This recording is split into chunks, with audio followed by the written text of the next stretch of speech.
معزز سامعین گرامی قدر، گزشتہ دنوں کے اندر حیدرآباد میں ایک نہایت سنگین نوعیت کا واقعہ پیش آیا۔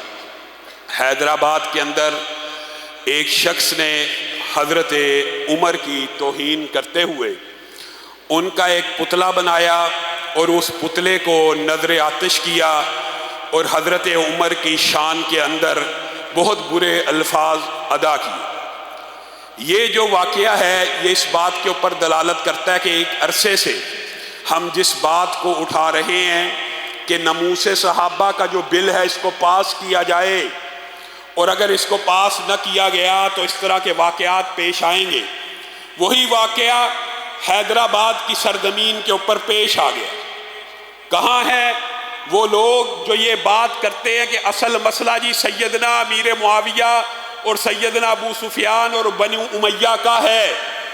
آپ کے سامنے یہ بات متعدد بار رکھ چکا ہوں، اللہ کی قسم سیدنا امیر معاویہ حضرت ابو بکر و عمر جیسے بھی بن جائیں تو ان تبرہ کرنے والوں کی زبانوں سے محفوظ نہیں رہ سکتے۔ کیوں؟ ان کی زبانوں سے ابو بکر و عمر محفوظ نہیں ہے۔ اس بدبخت نے کس کا پتلا جلایا ہے؟ سیدنا امیر معاویہ کا کہ سیدنا عمر کا؟ اور جب ہم یہ باتیں آج سے کچھ سال قبل آپ کے سامنے رکھا کرتے تھے کہ جی ایسے کرتے ہیں، آپ لوگ ہمیں کہتے تھے ہم نے آج تک نہیں دیکھا کسی شیعہ نے جی ابو بکر کی توہین کی ہو، کسی شیعہ نے جی سیدنا عمر کی توہین کی ہو۔ سوشل میڈیا کا ایک فائدہ ضرور ہوا ہے کہ آپ لوگوں نے اپنی آنکھوں سے دیکھ لیا ہے کہ یہ شیخین کی بھی توہین کرتے ہیں۔ کس عمر کی؟ جو سسر رسول ہے، جو دماد علی ہے، دماد علی۔ آپ اپنی اداؤں پہ ذرا غور کریں، آپ کی کتابوں میں بھی حضرت عمر کو دماد علی لکھا ہوا ہے، آپ ان کی بھی توہین کرتے ہیں، آپ مقدسات اہل سنت کی توہین کرتے ہیں۔ میں جناب ایس ایس پی امجد شیخ کو یہ بات کہنا چاہتا ہوں، ٹھیک ہے آپ نے انہیں گرفتار کیا، لیکن ایسا نہ ہو کہ ان کو چند لمحات کے بعد جو ایک پریکٹس چلی آ رہی ہے، جس طرح کے بھی اس طرح کے توہین کرنے والے عناصر پکڑے جائیں، کچھ عرصہ جیل میں رکھ کے ان کو چھوڑ دیا جاتا ہے۔ ایسے سنگین نوعیت کے مجرموں کو قانون حرکت میں آئے اور سزا دے۔ کس طرح کا قانون؟ آپ نے سعودی عرب کا واقعہ بھی پچھلے دنوں پڑھ لیا۔ وہ ایک شخص جس کے لیے پورا سعودی عرب اس خاندان کے ترلے کرتا رہا، اللہ کے لیے دیت لے لو، اس کا خون بہا لے لو، اس کو معاف کر دو۔ وہ تو جو نوجوان نے قتل ہونا تھا قتل ہو گیا، اب ایک نوجوان اور مارا جائے گا۔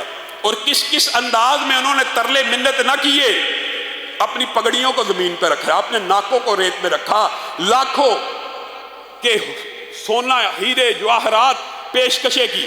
واحد قتل کا کیس ہے کہ جس میں پوری سعودی قوم اس خاندان سے مطالبہ کر رہی ہے کہ ان کو معاف کر دیا جائے، لیکن وہ خاندان آگے سے یہ کہتا ہے ہمارا بچہ بھی قتل ہوا، قتل کا بدلہ قتل ہوگا۔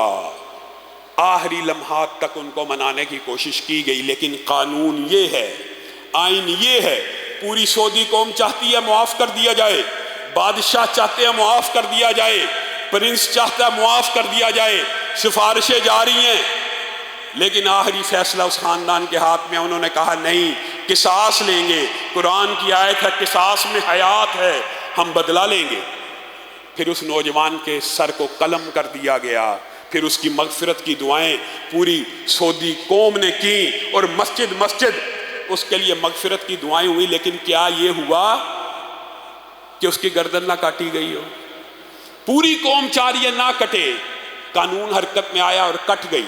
آج پاکستان کو بھی ایسے ہی قانون کی ضرورت ہے، ایسے ہی دستور کی ضرورت ہے کہ سیدنا عمر کی توہین کرنے والا نشان عبرت بن جائے۔ اور کیا آپ صحابہ کے تقدیس کی اور سیدنا عمر کی تقدیس کی اور مقدسات اہل سنت کی تقدیس کی آواز بلند کرنے کے لیے تیار ہیں؟ انشاءاللہ